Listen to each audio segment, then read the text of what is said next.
ఈరోజు బుధవారం మే 7వ తారీఖున ఆంధ్రప్రదేశ్ హైకోర్టు చీఫ్ జస్టిస్ గారి ముందు నేను ప్రవీణ్ పగడాల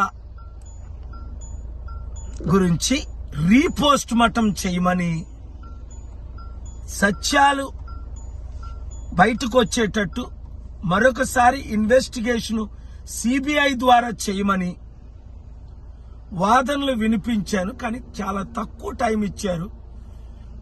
మరలా జూన్ 17వ తారీఖు పోస్ట్ చేశారు. నేనన్నా, సార్ అప్పటికి దుమ్ములు తప్ప ఏముండవు, ఇప్పుడు జరిగిన ఇన్వెస్టిగేషన్ కరెక్ట్ గా జరగలేదని, పోస్ట్ మార్టం ద్వారా 18 గాయాలు ఉన్నాయని, అనేక విషయాలు నేను గత 2 సార్లు, ఇది 3వసారి నేను చెప్పినప్పటికీ అనేక కేసుల్లో వారు బిజీగా ఉండి, పాపం ఢిల్లీ నుంచి చిదంబరం గారని ఫార్మర్ హోమ్ మినిస్టర్ వస్తే ఆయన ఒక్క కేసు పబ్లిక్ ఇంట్రెస్ట్ లిటిగేషన్ కాకపోయినప్పటికీ 2 గంటల 15 నిమిషాలు విన్నారు.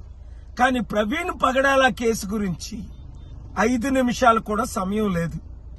న్యాయం జరగాలి అని దేశ విదేశ నాయకులు, నేను అమెరికాలో ఉన్నవారు కూడా కోరుతున్నారు. అయినప్పటికీ ప్రార్థించండి, పోరాడదాం. రాజ్యాధికారం మనకు వస్తేనే ఈ దేశం బాగుపడుతుంది, రాష్ట్రాలు బాగుపడతాయి. నేను ఇప్పుడు అనంతపూర్ వెళ్తున్నాను. రేపు ఉదయం 10:30 గంటలకు అనంతపూర్ ప్రెస్ క్లబ్ లో ప్రెస్ మీట్ లైవ్ ఇవ్వండి. RDT అనే ఒక పెద్ద సంస్థ, మంచి సంస్థ మూసేసి దాని 1000 కోట్లు ప్రాపర్టీస్, రాయలసీమ అంతా వారు ఎన్నో మంచి కార్యాలు చేశారు. దాని కొరకు న్యాయం చేయడానికి నేను పోరాడుతున్నాను. నాతో కలిసి పోరాడండి. రాష్ట్రాల్ని, దేశాన్ని రక్షిద్దాం. Thank you very much.